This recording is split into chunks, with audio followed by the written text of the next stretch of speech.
Hello guys, good morning po. So, yung inahin ko guys, pang 5 days na po ngayon na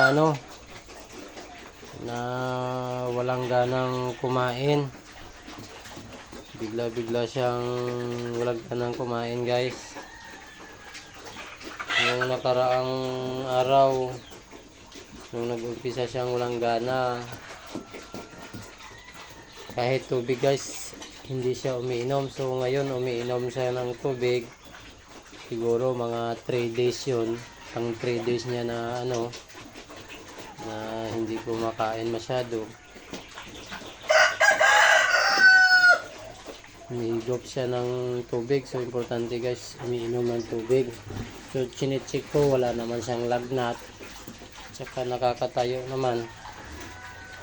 Langga ng kumain lang guys. So ngayon yung feeds niya doon nilalagay. Dati dito maraming darak at saka maraming feeds. So ngayon purong feeds lang po yan. So ayan siya. Humihigop lang siya dyan ng tubig kung gusto niya. Nangyari kasi yun guys, nung pinost ko kasi yan yung mga yan na binibinta ko ng litsunin. So may pumunta, meron din siyang baboy na inalagaan. Tapos bumili siya dyan ng isa sa 27 pa ko kunin ng December. So December 14 pala ngayon. Tapos nangoriente din ako guys, hindi ako naligo. Pumunta agad ako dito sa mga alaga ko kasi gutom na gutom, pinakakain ko. 2 bisis yun guys yung ilog kasi dito guys, sinatapunan nila ng mga patay na biik.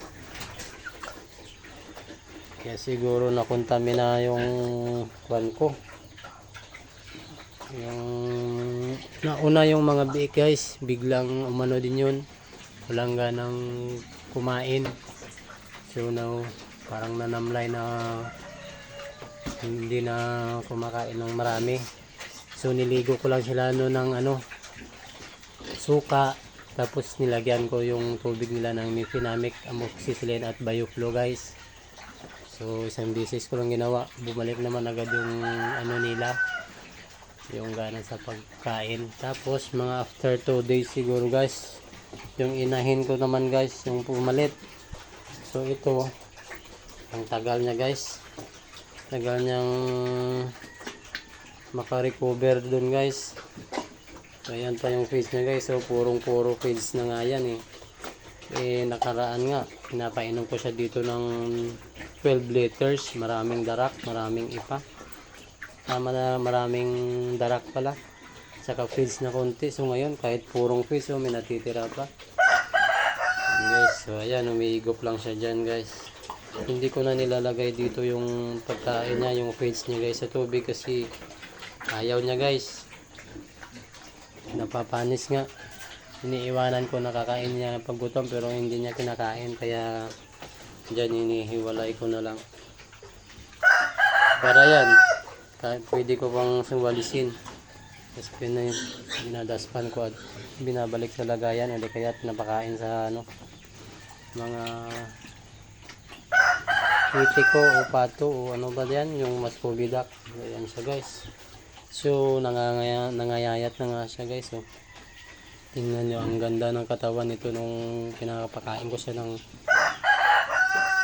marami. Nung 12 liters yung tubig niya, tsaka 8 liters kadalasan ko guys binibigay. 8 liters lang umaga, tanghali, hapon 8. So sinubukan ko yun ng isang araw ng 12 liters. So ngayon naku guys, ayan so nakatakot pa rin talaga yung swine guys.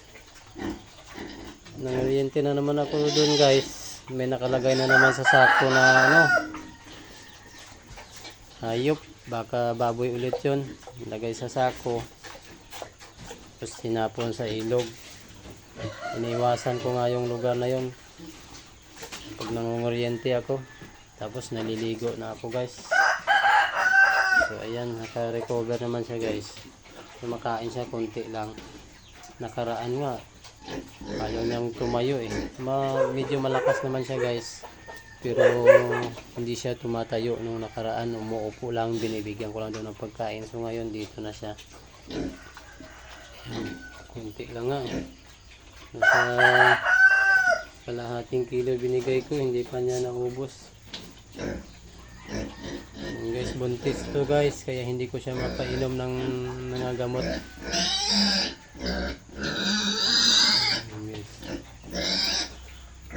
Update ko po kayo ulit guys kung ano mangyayari dito. Sana makakasurvive siya ulit.